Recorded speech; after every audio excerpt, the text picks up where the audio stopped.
I take the oil pan off and this is what I see.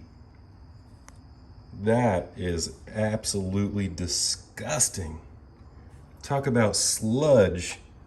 Plus, this is the dumbest drain plug I've ever seen in my life. It sticks way out like this. Supposedly there's this little trigger on here that's supposed to let it flow out easily, but all you have to do is hit something with it and then boom, all your oil comes out. That's the lowest spot of the car, so you don't want to hit some big rock or something and then completely destroy your engine. So dumb. But this is horrible. Take a look. Check this out right here. You see what you're looking at here? This is the oil pickup tube. You see how cruddy and clogged up it is? There's metal chunks and it looks like an absolute disaster. This whole engine, look at the sludge. I was not expecting this. I don't think I've ever seen something this bad in one of these engines. So this guy said that there was like something wrong with the cylinders and like a little bit of rust in the cylinders or something because it was sitting. So he took steel wool, which is a horrible thing to do, on the cylinder walls. He did all this timing chain stuff.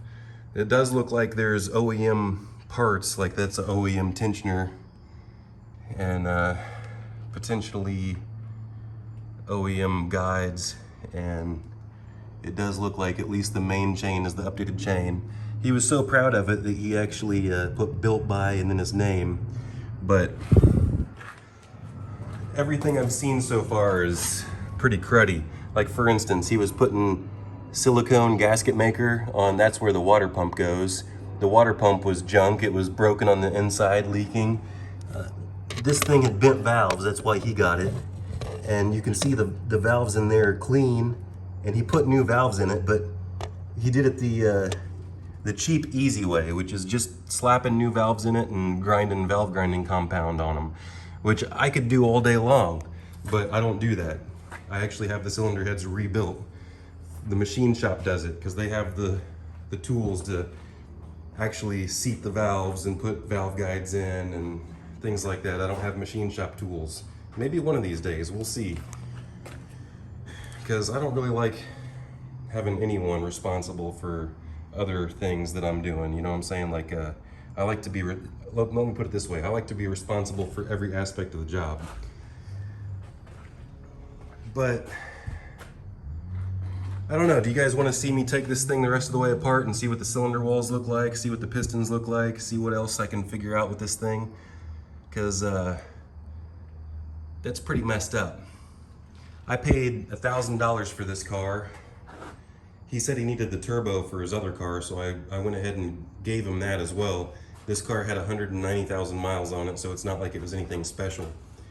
Typically I pay a lot more for the cars, but I like to find them with like less than 140,000 miles if I can. I don't really buy too many cars anymore because the profit margin is gone in them. By the time I end up finishing an engine, the engine alone is worth like $5,000 to $6,000. That's, if I were to do the work for someone else, that would be similar to that with the updated pistons. The pistons alone are almost $1,000. So there's really not much money to be made in these things anymore. That's why I have been doing the YouTube videos. So, yeah, let me know what you think. Give me your thoughts on why it's so nasty in there, and let me know if you want a full teardown of this